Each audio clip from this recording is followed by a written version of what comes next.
I am Andrew Ryan, and I'm here to ask you a question. Is a man not entitled to the sweat of his brow? No, says the man in Washington, it belongs to the poor. No, says the man in the Vatican, it belongs to God. No, says the man in Moscow, it belongs to everyone. I rejected those answers. Instead, I chose something different. I chose the impossible. I chose rapture. A city where the artist would not fear the censor, where the scientist would not be bound by petty morality, where the great would not be constrained by the small. And with the sweat of your brow, rapture can become your city as well. Netflix, just stop it! Stop it, I say! Bad Netflix! Bad! You're becoming U-Ball. Every single franchise, every single IP, they're taking it, they're co-opting it without even thinking, will it make a good TV show? It won't! It will not! The only reason BioShock worked is because it was a video game. It would translate horribly on the big screen. No, just stop it. Okay, like think about it this way, right? Like what was BioShock? Why was it so good? And if you haven't played it, you should. I'm not going to give you the whole rundown of the whole story here. But the reason it worked was it because it had like all these really cool plot twists that can only be experienced when you're playing a video game. And it's the plot twist that made the game so good because if you think about it, the gameplay wasn't really that interesting. In fact, I despised the gameplay in BioShock. For example, if you died, you got to respawn just a couple of meters backwards. So it removed all of the challenge from the game. Like, you could go to a Big Daddy with the first wrench that you find in the game, the melee weapon. You could whack the Big Daddy once. The Big Daddy would instantly kill you. But you respawn and the Big Daddy still has that health missing. So you just like launch yourself. Like you kamikaze at the Big Daddy like 100 times. And then you manage to defeat it. So it's like there was no challenge. The gameplay was abysmal. But what made the game good was like these really interesting plot twists. Like you go down and all of a sudden, oh my god, it's an entire city underwater. Holy shit, that's so cool, right? You don't expect that. It takes you by surprise. And then it's the whole reveal with Would You Kindly, which works really well in video games, right? Because you keep getting quests from this guy and you don't get to talk back. It's not like a movie. And then all of a sudden you realize, oh, Would You Kindly, wow, there is so much cool lore behind that. And then it's the story. Like for those of you who don't know, the story is inspired by a very popular artist called Ayn Rand. Now, Ayn Rand is a pro-capitalist woman that also wrote Atlas Shrugged and other really great works. And despite the fact that leftists really hate her for some reason, like they can't articulate why, but they really despise her writings and oh, those are horrible. But when you look at it, like it's a bestseller. Like all her books sell.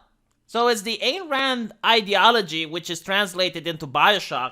And that's why you have Andrew Ryan. It's a play on the word Ayn Rand, for those of you who don't know. And it's really awesome, especially the first game where you get to see how taking like the best and brightest, like taking libertarians, which by themselves are hardy people, because that's why you're a libertarian, right? You can take care of yourself. But when you put them all in a city, like there's no one who wants to clean the toilets. And you can make the argument, it's like, well, yes, but like cleaning toilets would become very good labor, because everyone would pay a lot to clean the toilets. And it's like, yeah, but it's demeaning. That's the problem. Like, people don't like to do stuff that's demeaning, even if they're paid well to do it. Like no, seriously, like, think about it. Like, imagine if you're a university professor, and you're very respected at your university. Like, everyone knows who you are, everyone is saluting you, like, you get a lot of prestige. All the women want to talk to you, like, you get, like, really ushi-kushi university girls that like, just want your autograph. And then you go to this place where you have the smartest people in the world, to this city, and everyone else is smart, right? In fact, most people are smarter than you, and now you get to clean the toilets.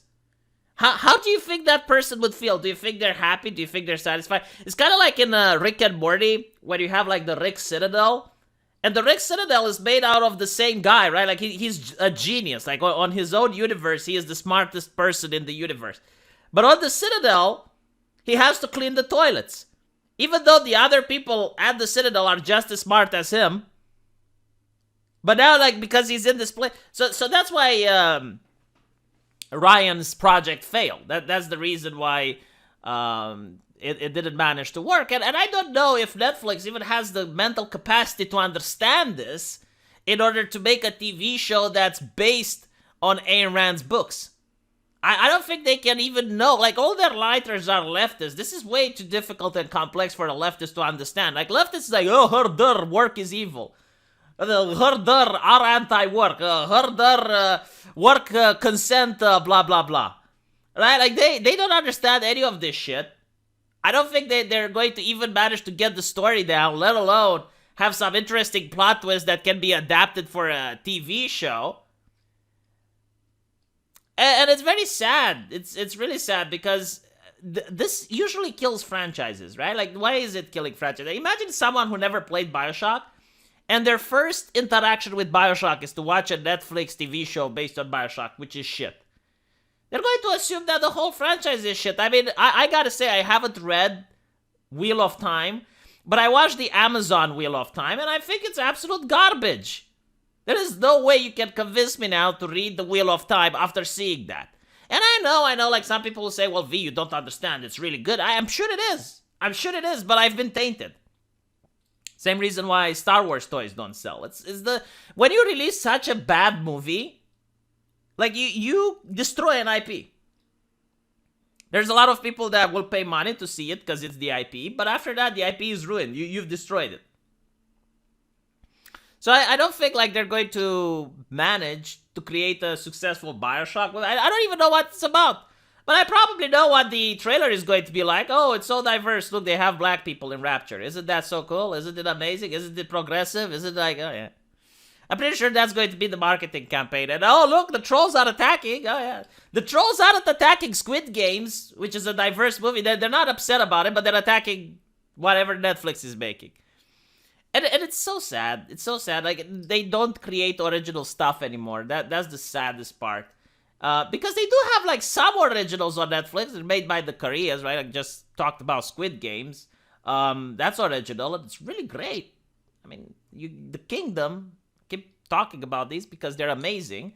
So you should actually try something new. You should actually try something good. But unfortunately, they just take old IPs and they don't deliver anything that the IP was about. They don't deliver anything that you would think when you look at BioShock. It's like, what do you think of BioShock? Well, I think of Ayn Rand. I think of interesting plot twists.